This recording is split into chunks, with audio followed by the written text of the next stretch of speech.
first saw them last year, on a Tuesday, though I didn't know it was a Tuesday that mattered until much later. I'd been running the same route for months, same streets, same turns, same easy boredom. And that morning I changed it without really deciding to, just to feel like I was going somewhere new for once.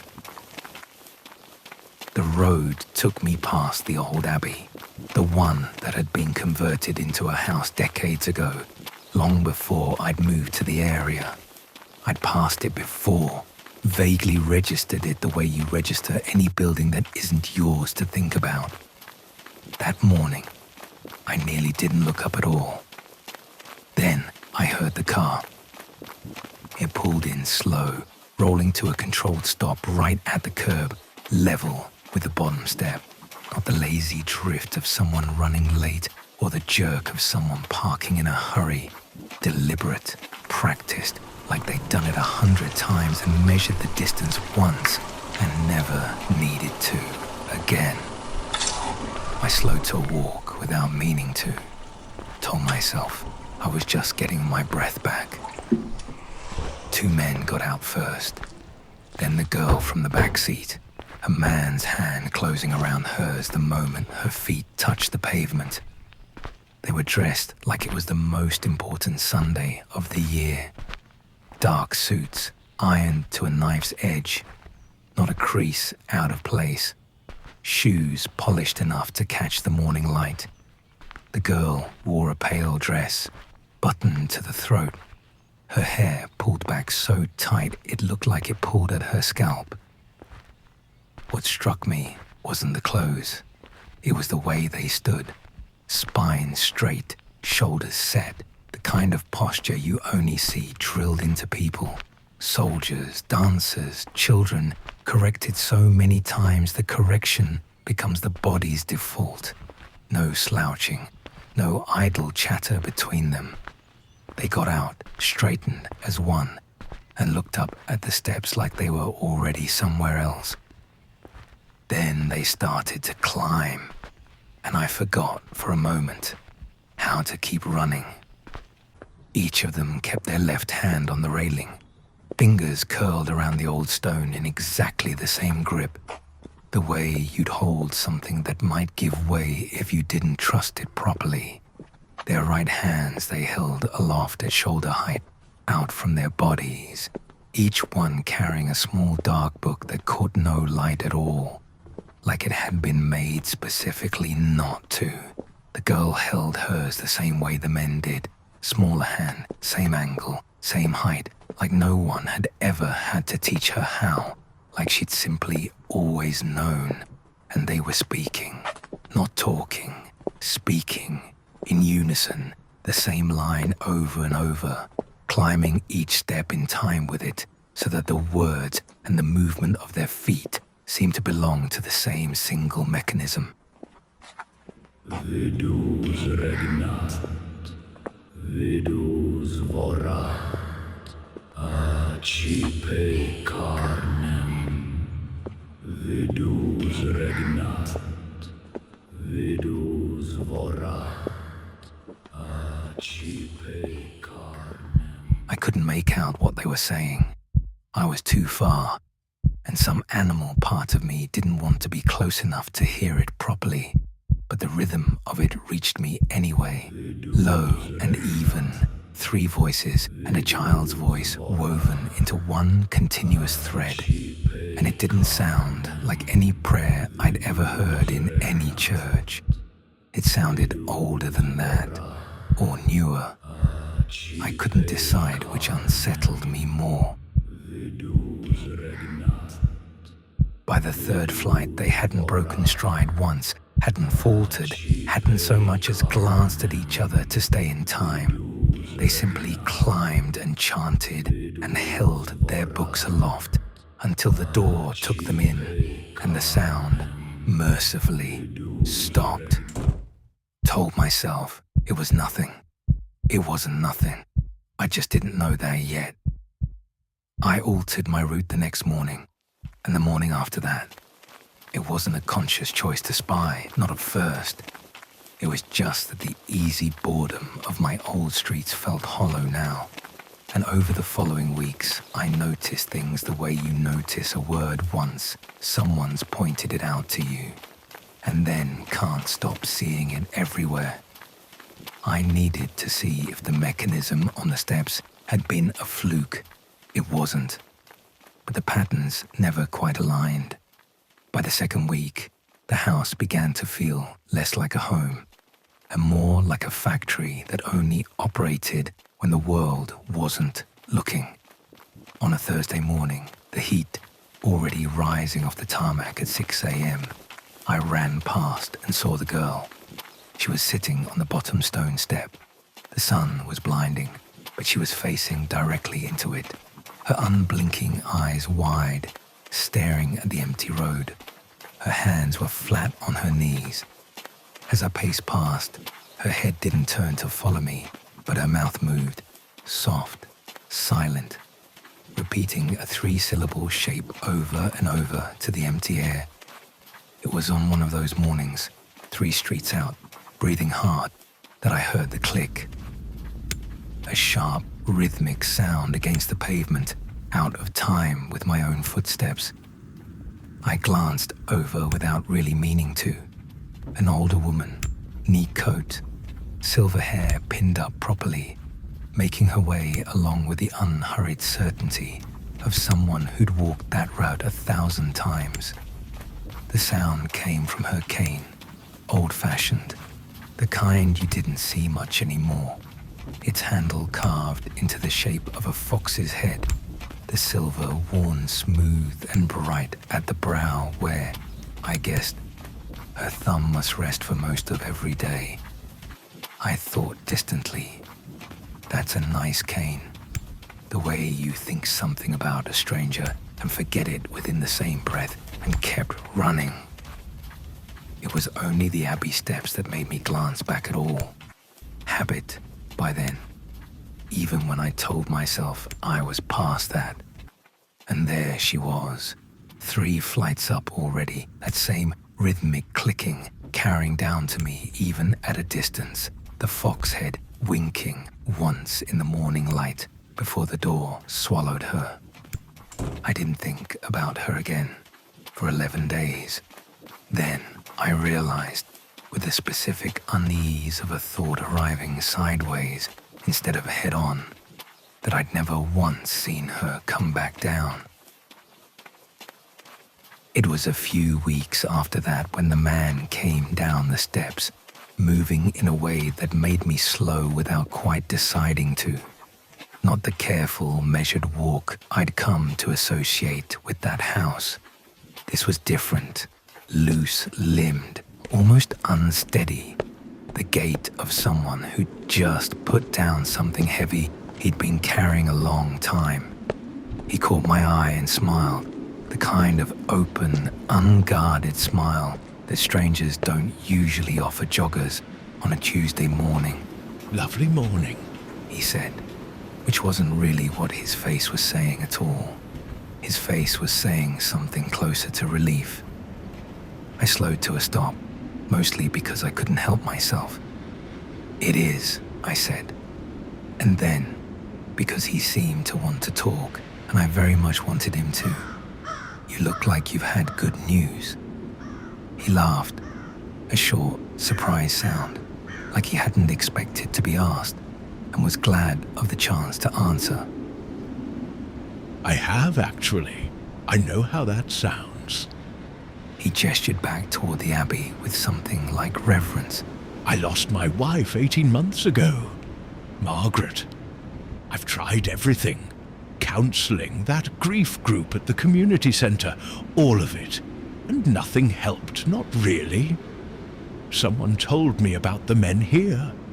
I thought it'd be a load of nonsense, if I'm honest. Thought I'd go once just to say I'd tried it." "And," I said, my pulse doing something I didn't examine too closely. "And I heard her." His eyes were wet, but he was still smiling, that same loose, unburdened smile. "Her voice, exactly her voice. She told me she's not in pain anymore. told me not to worry about her. He shook his head, laughing again, wiping at his eyes with the back of his hand.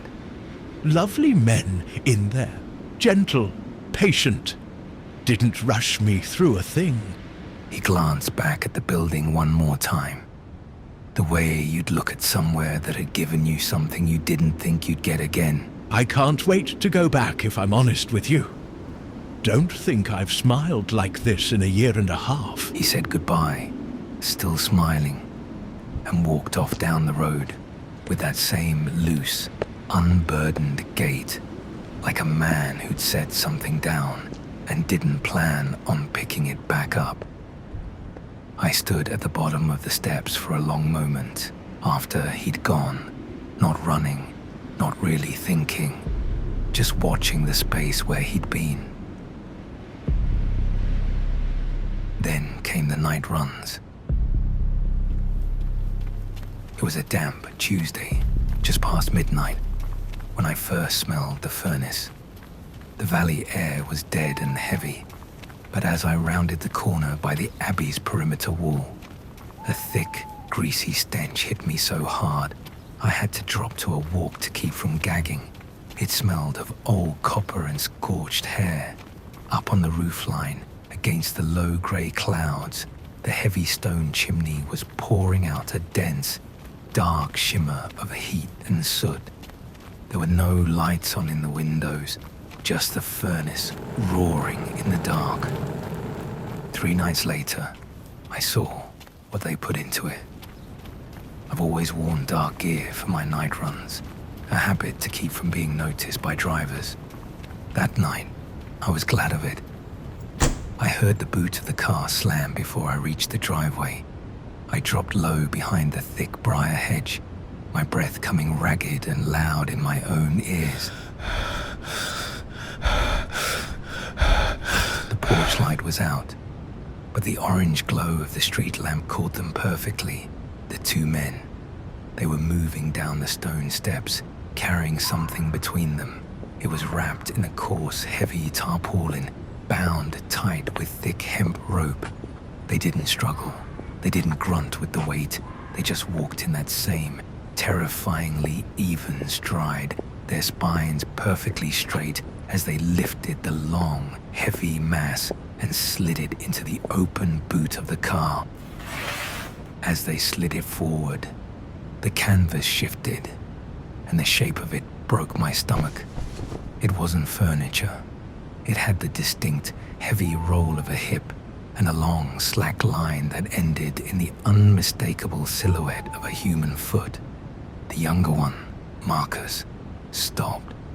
He didn't look toward the hedge, but he paused, his hand resting gently on the trunk lid. He tilted his head slightly, as if listening to a sound across the valley that no one else could hear. Then, with a slow, polite click, he closed the boot. I didn't run until I was 3 streets away. I couldn't. My legs felt like lead. That was the night I realized I wasn't just a runner anymore. I was a witness, and the weight of what I knew was beginning to crush me. I sat at my kitchen table that Sunday, the morning sun streaming in, staring at a blank notepad. I told myself I was going to write down a list for the police, but as the pen hovered over the paper, the reality of what I was doing hit me like a cold draft. I tried saying it out loud, just to hear how it sounded. "Officer, I want to report the people at the old Abbey. You see, they dress in immaculate suits. They drive incredibly safely, and they are always perfectly polite. But the little girl sits on the steps staring at the sun. They use their furnace in the middle of a summer heat wave. And the other night, I saw them loading a heavy, canvas-wrapped shape into their boot in the dark. Oh, and an old lady with a fox-head cane went inside 11 days ago, and I haven't personally seen her come back down yet." I stopped talking. The silence in my kitchen felt mocking. I looked down at my hands. They were still stained with the dark, dried briar scratches from hiding in the hedge. If I went to the station with that, I knew exactly what would happen. I'd get the polite, strained smile from the desk sergeant, the nodding head, the gentle, patronizing suggestion that perhaps I was over-exercising in the heat or spending a bit too much time looking over other people's garden walls. To the world, they were respectable. They were pillars of the neighborhood who had beautifully restored a historic building. If a lonely old woman went inside and didn't come out, she probably left by the back door while I was 2 streets away breathing hard. If they were burning something, it was old woodwork from the renovations. If they loaded a heavy tarpaulin at midnight, it was garden waste or building materials. When you spoke it out loud, the horror evaporated, replaced by the pathetic image of a paranoid jogger obsessed with his neighbors. No one was going to help me. If I went to the police now, I'd just alert the men at the Abbey that someone was watching them. I'd be the crazy guy on the corner. I tore the top page off the notepad, crumpled it into a tight ball, and threw it in the bin. If I wanted proof, if I wanted anyone to take me seriously, I couldn't just keep watching from the briar patches. I had to go inside.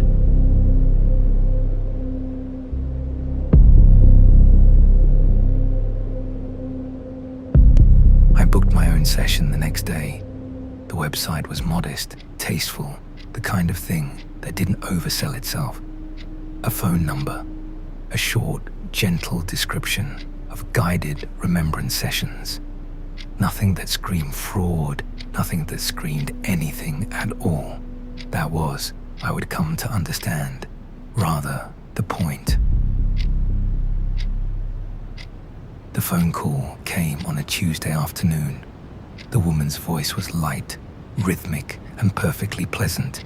The kind of voice trained to handle fragile people without breaking them. We just need to complete a standard intake profile, Adam. Tell me, apart from your father, do you live alone? Is there a partner or family nearby who knows you are seeking a session today? I told her no family nearby, no partner, just me and the miles I ran every morning. I see. And do you have a strong support network to lean on, if the emotional resonance of the remembrance proves too heavy? I thought I was showing her a grieving man who needed help. I know now I was checking every box on a slaughterhouse manifest. I was proving to them that if I went into the earth, the surface world wouldn't look for me.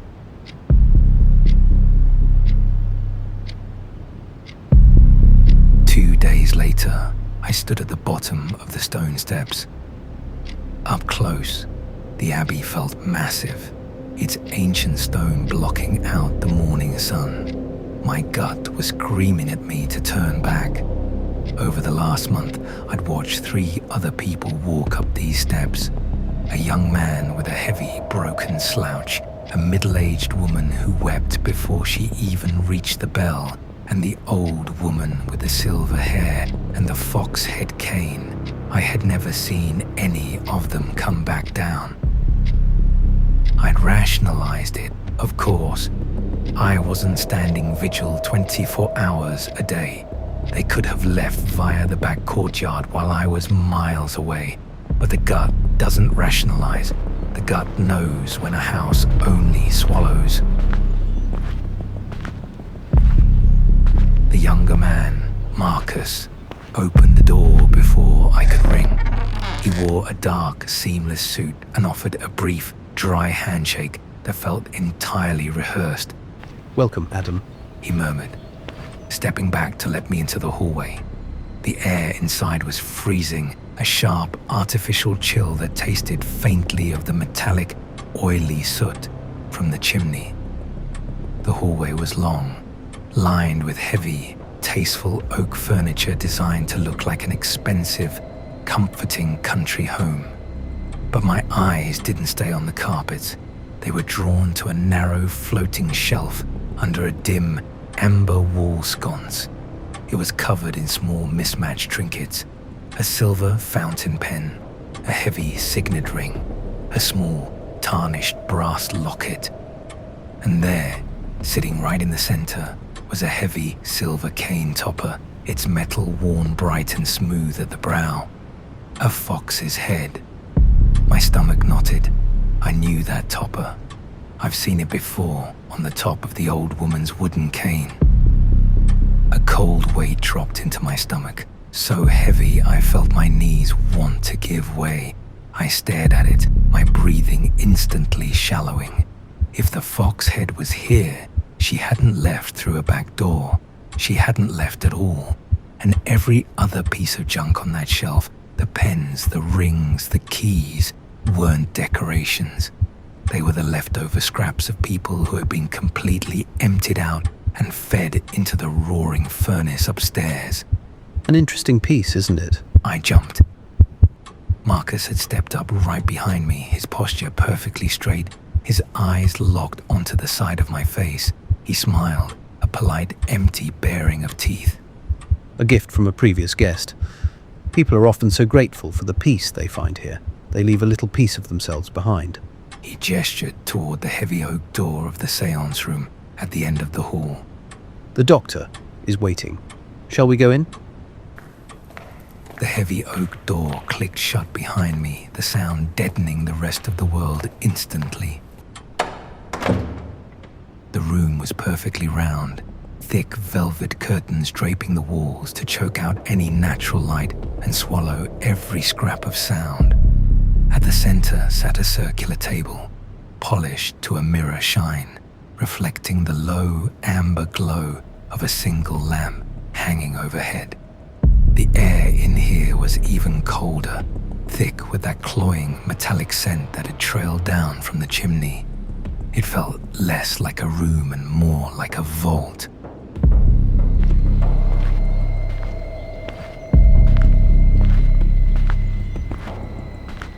The older man was already seated. He rose with a smooth, fluid grace that felt entirely at odds with his age, his face arranged into a warm, practiced expression of professional comfort. "Welcome, madam," he said, his voice a deep, soothing baritone. "I am Dr. Vance. Please take a seat. There is nothing to fear here. We are merely facilitators for the closure you seek." As I pulled out the heavy chair opposite him, my eyes caught the movement in the shadows at his side. The little girl.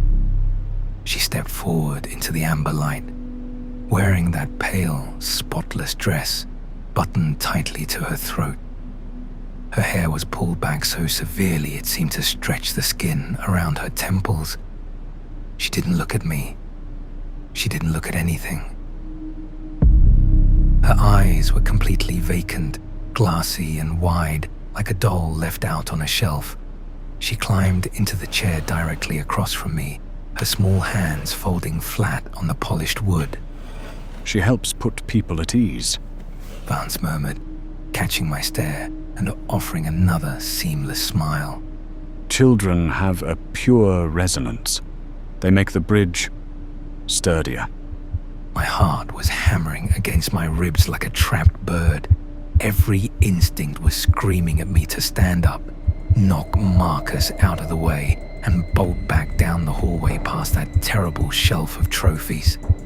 But I was frozen. I needed to see what they were doing. I needed to know what happened to the old woman. "Let us begin." Vance said softly. The amber lamp overhead began to dim, dying down to a dull, blood-red wire filament, though neither man had moved to touch a switch. Marcus took his place standing directly behind the girl, his dry hands settling heavily onto her small shoulders. The silence that followed was heavy, suffocating. Then the two men began to speak.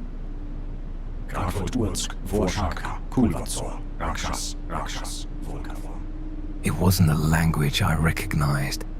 It had the rhythmic cadence of a church liturgy, but the syllables were jagged, sharp, and entirely wrong.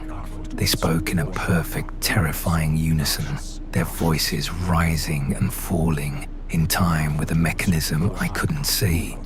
With every syllable, the temperature in the room plummeted. My breath began to bloom into thick white plumes in front of my face. Across the table, the little girl's chest stopped moving.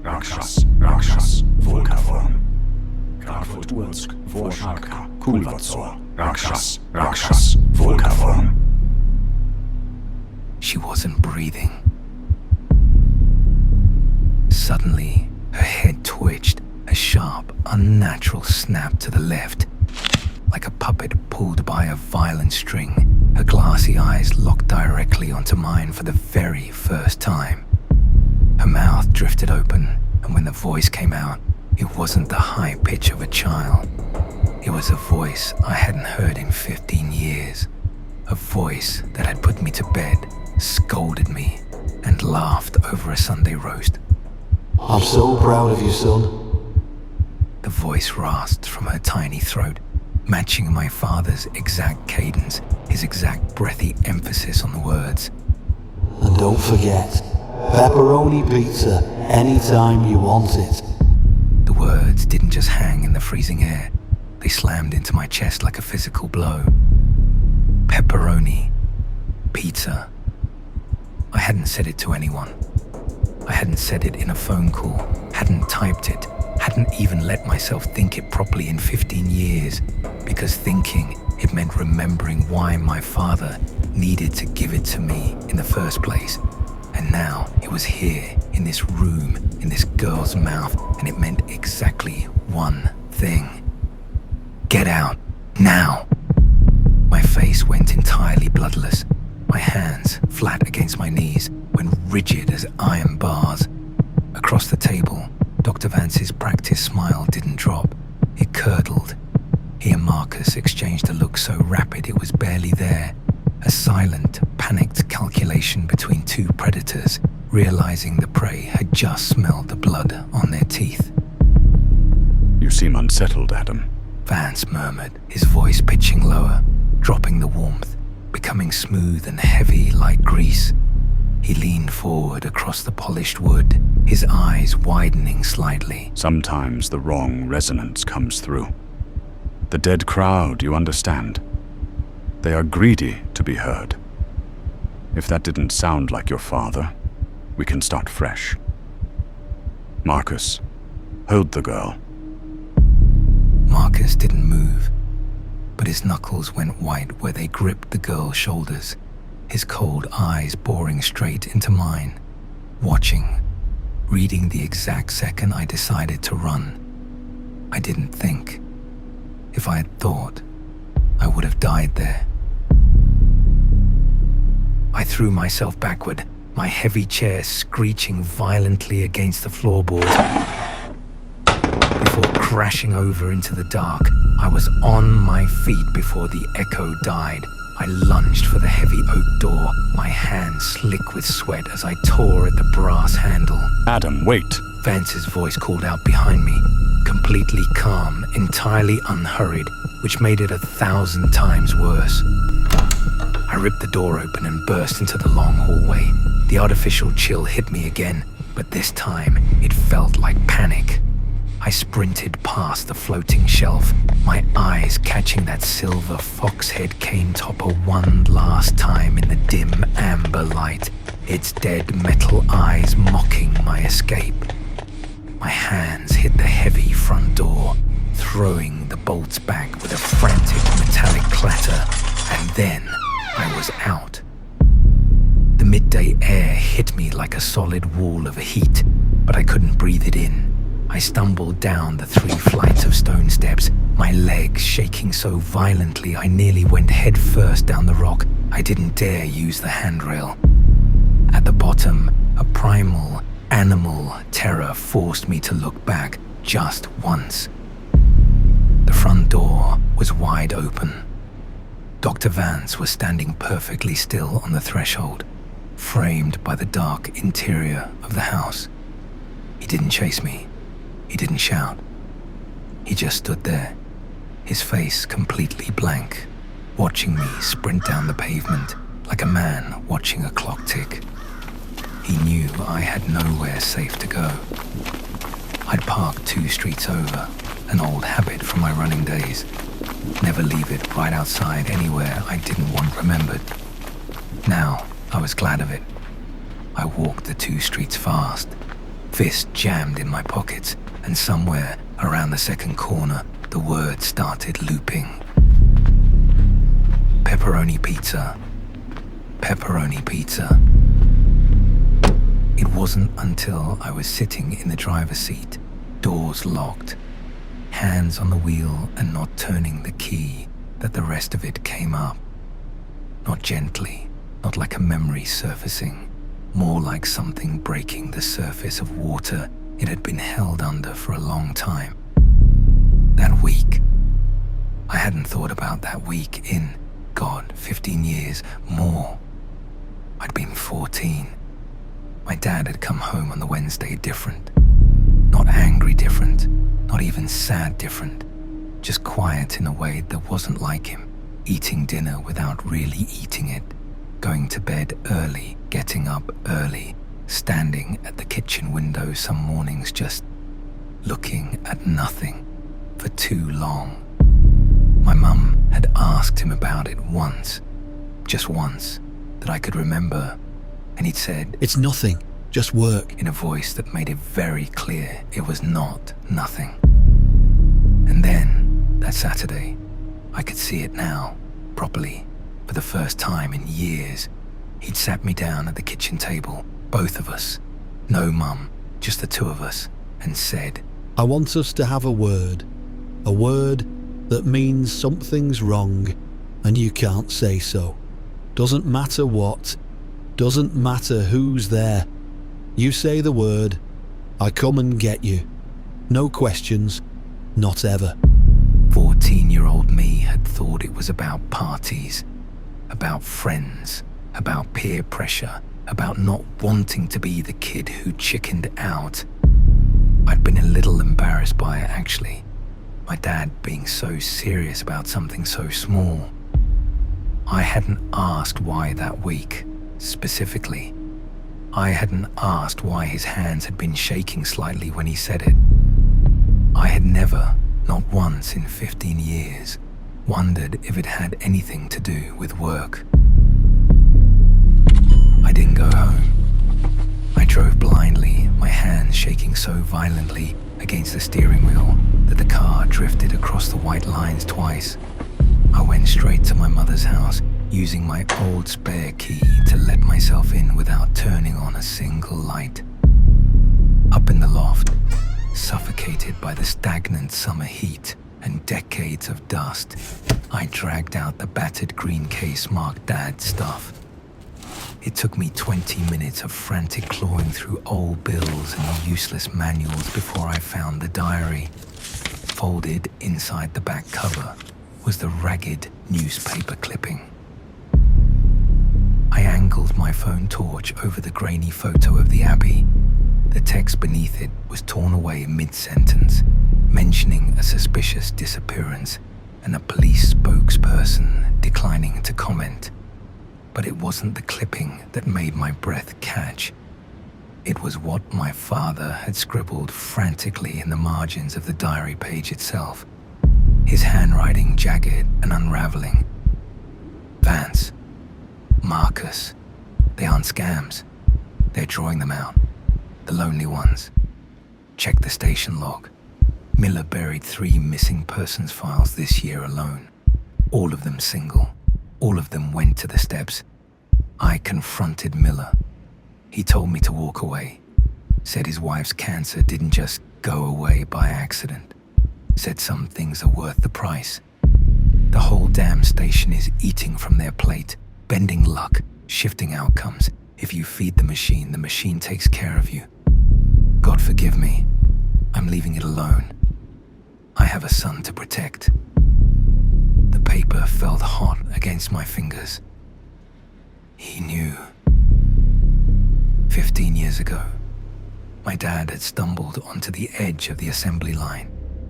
He'd realized the local police weren't just turning a blind eye. They were actively protecting the harvest because the entity was stacking life in their favor. Promotions, cured illnesses, rigged court cases, charmed lives. The system wasn't broken.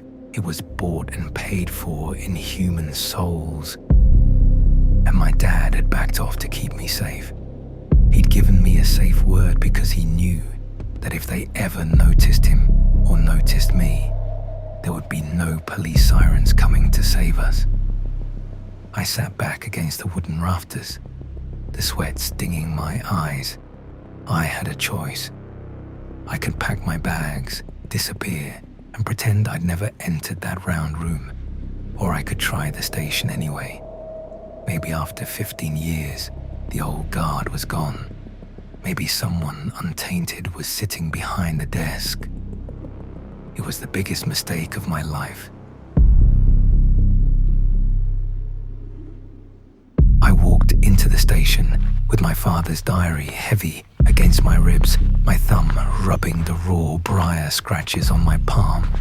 The air in the lobby smelled of stale carpet, cheap coffee and damp uniforms, painfully ordinary. I wanted it to be ordinary. I wanted to be wrong.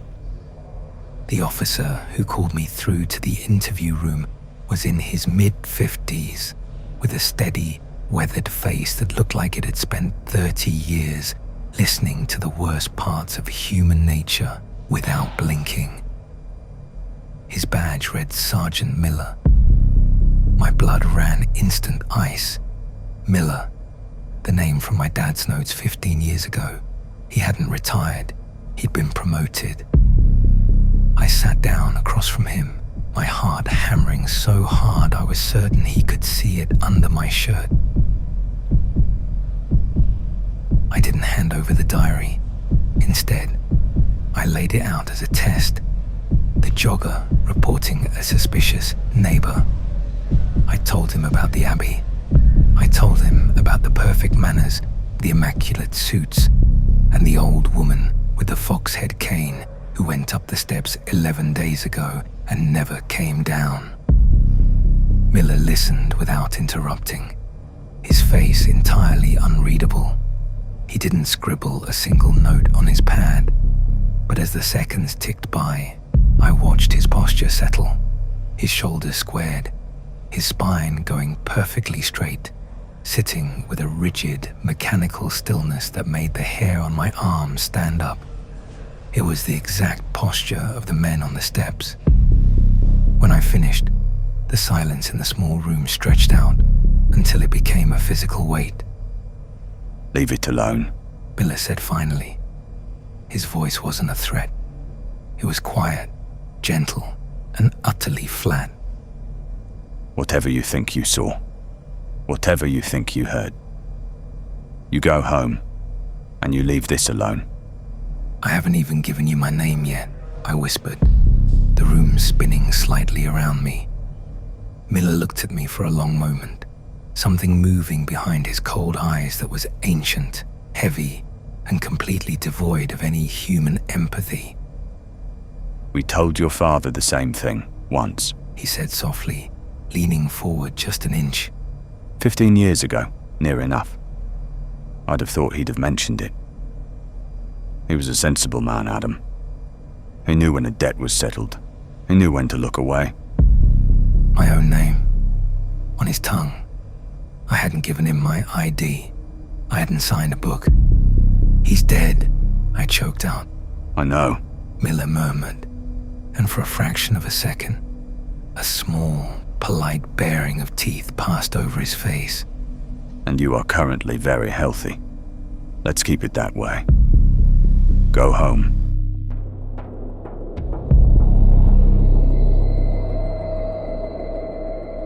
It was Tuesday night when I went back to the Abbey. I specifically chose a Tuesday because the math had finally finished settling in my head. Every single time I had seen someone climb those stone steps and never return, it had been a Tuesday. Every one of them. The valley air was dead, thick with that same greasy copper and fat stench pouring from the chimney. I didn't care about being seen by the road anymore. I knew the road belonged to them. I climbed the side wall, pressing my back against the cold stone of the abbey, sliding along until I reached the side window of the seance room. The velvet curtains were drawn, but there was that same 4-inch gap. I looked through. The room was exactly as it had been for my session, drowned in that suffocating blood-red wire light. But this time, the man sitting at the circular table wasn't me. It was the widower, Margaret's husband, the man I'd seen weeks ago with that loose, relieved walk. His hands were flat on the polished wood. His eyes were wide, staring straight ahead, but they were completely vacant, glassy, fixed on a point that wasn't there. Vance and Marcus were already moving. They walked counterclockwise around the table, their steps perfectly synchronized, a mechanical rhythm that seemed to drag the room's temperature down with every circle. In their right hands, they held those small, lightless black books aloft. Their mouths moved rapidly, chanting that sharp, jagged tongue through the glass. Then the little girl stepped into the light. She took the seat opposite the widower without a sound.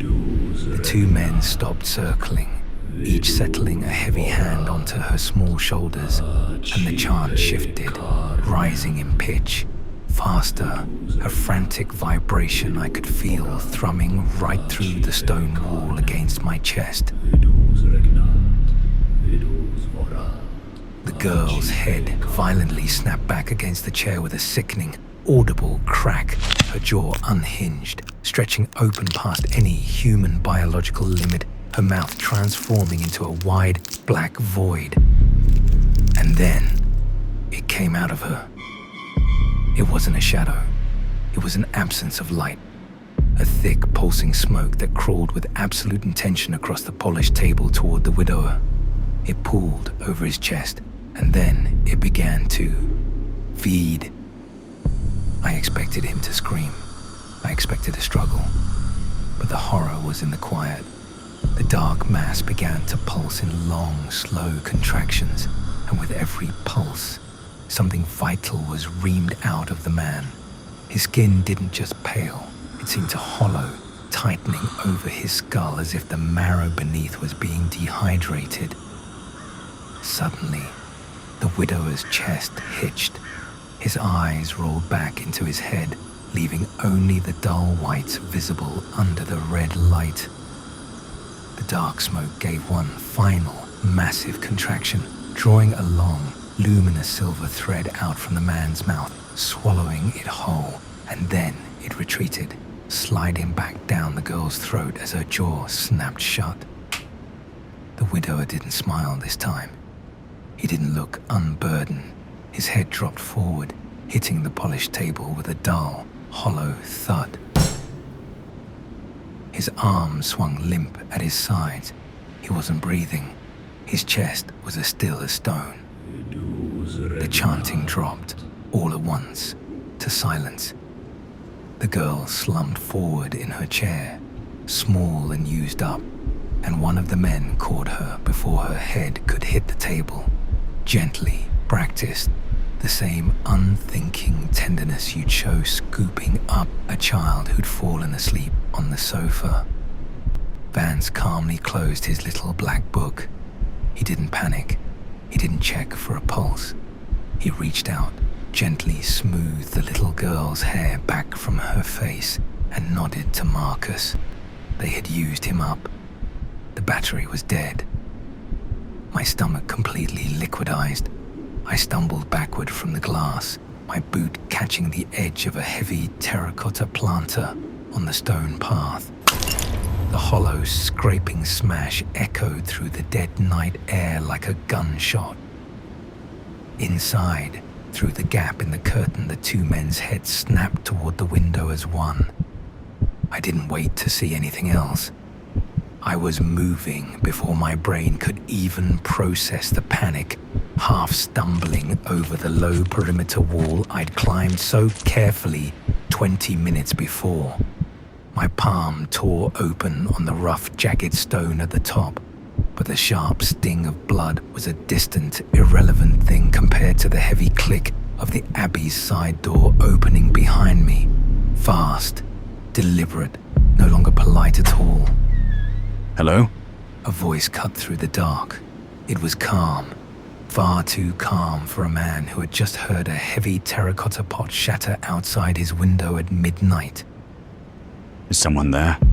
I dropped flat behind the stone wall, pressing my face into the damp dirt, holding my breath so hard my ribs ached. Footsteps started across the gravel. Slow, even. That same horrible, practiced rhythm, measured and unhurried. The walk of men who had the local police in their pockets and the laws of probability bent in their favor. They'd never once needed to run from anything in their lives, and they weren't about to start now. The footsteps stopped. Close. Too close. Just on the other side of the stone. I know you're there. Vance's voice said into the blackness. It was still gentle, still filled with that smooth, patient warmth he used on grieving strangers across the table. It made my skin crawl worse than a scream would have. There's no need for any of this, you know. We've been wondering when you'd come and have a proper look. You've been so very curious, Adam. But you see, the table goes both ways. You didn't just look into the room, you looked at him. You looked upon Vidus. And the lore of this house is very ancient, Adam. Once you have seen him, you owe him a debt. And Vidus always collects. Hearing my own name in that quiet valley from that mouth was the worst sound I've ever endured. I pressed myself harder into the earth, my heart thumping so loudly against the dirt I was certain he could hear it. You could have just asked. Vance continued, entirely confident his words were finding their target.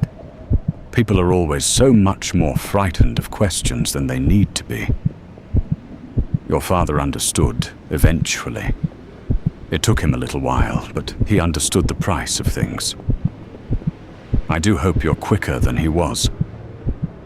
It would be a terrible shame, Adam, if we had to have this conversation again. There was a long, suffocating pause. Then, the faint, dry scuff of a polished shoe turning on the gravel.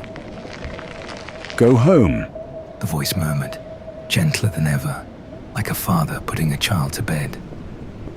Sleep well. We're not unreasonable men.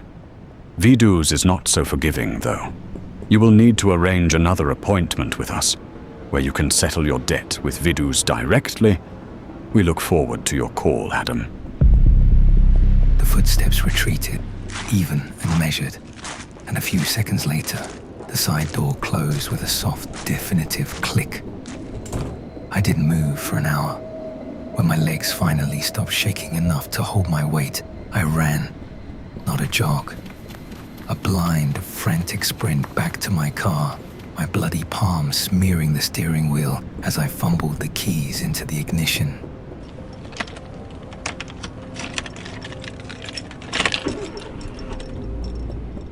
I packed everything I owned into 3 cardboard boxes the next morning. I didn't tell my mother the truth. I just told her I'd landed a job 3 towns over and needed a fresh start. I think, in some buried, unspoken way, she saw the sheer terror in my eyes and was just relieved to see me move away from that old house and the memories of my father's sudden, tragic illness. I found a small, unremarkable flat. No stone steps, no large windows. I changed my doctor, my dentist, my phone number, everything. I started running again, forcing myself into a strict, boring daylight routine on crowded streets. 3 weeks passed.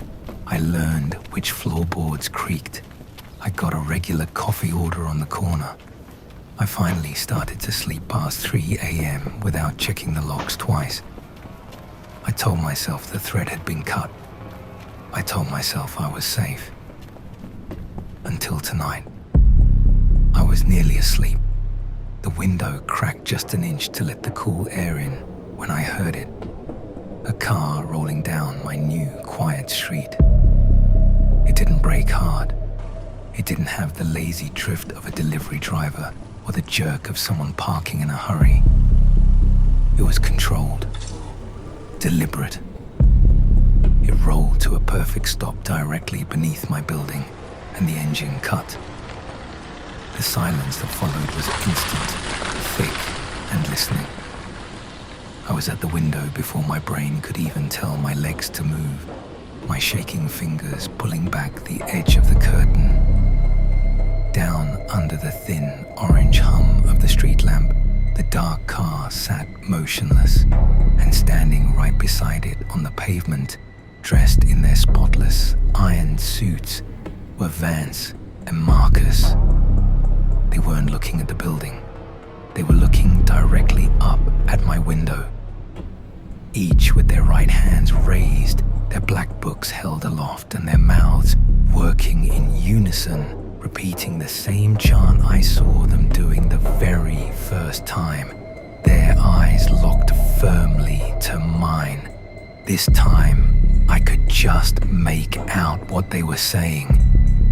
Vidos regnat, vidos vohrat, achi pai charnim, which means Vidus reigns, Vidus devours, except the flesh. They repeated it over and over again as they walked towards my door. Vidos regnat, vidos vohrat, achi pai charnim. Vidos regnat, vidos vohrat, achi pai charnim. Vidus regnat, vidus vorat, acipe carnem. Vidus regnat, vidus vorat, acipe carnem.